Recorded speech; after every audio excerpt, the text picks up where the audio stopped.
Hades é o senhor do submundo. Juntamente com Poseidon e Zeus, formam a trindade dos grandes deuses olímpicos.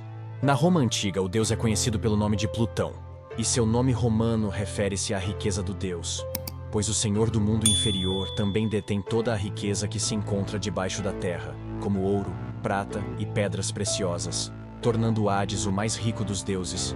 De certa forma, o nome Hades significa alguém que não pode ser visto.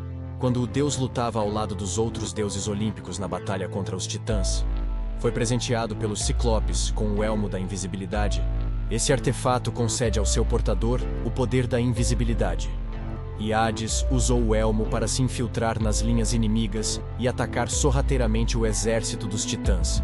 Após a vitória, Hades e seus irmãos dividiram o mundo, e coube ao deus reinar sobre o mundo subterrâneo, onde as almas dos mortos eram recebidas para seu descanso final, ou para serem castigadas pela eternidade. Hades dedicava-se ao seu trabalho, raramente visitando a superfície, embora tivesse um assento no Conselho dos Deuses no Olimpo, que geralmente estava vazio.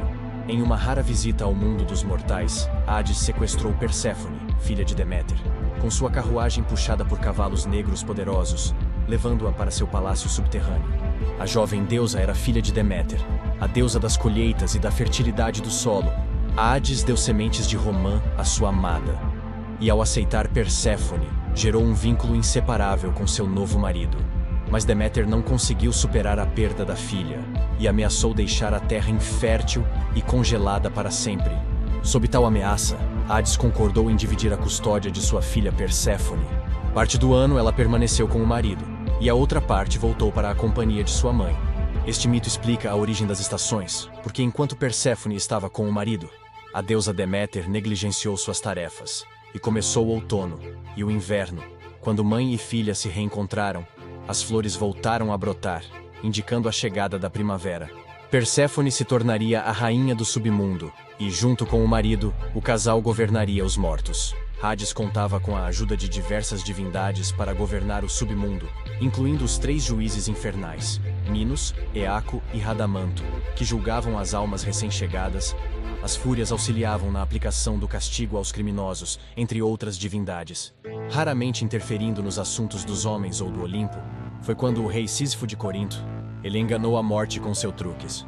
Thanatos, o deus que personifica a morte, foi aprisionada pelo rei, e portanto, ninguém mais morreu e o Hades parou de receber novos súditos. O próprio deus do submundo também foi enganado pelo astuto mortal.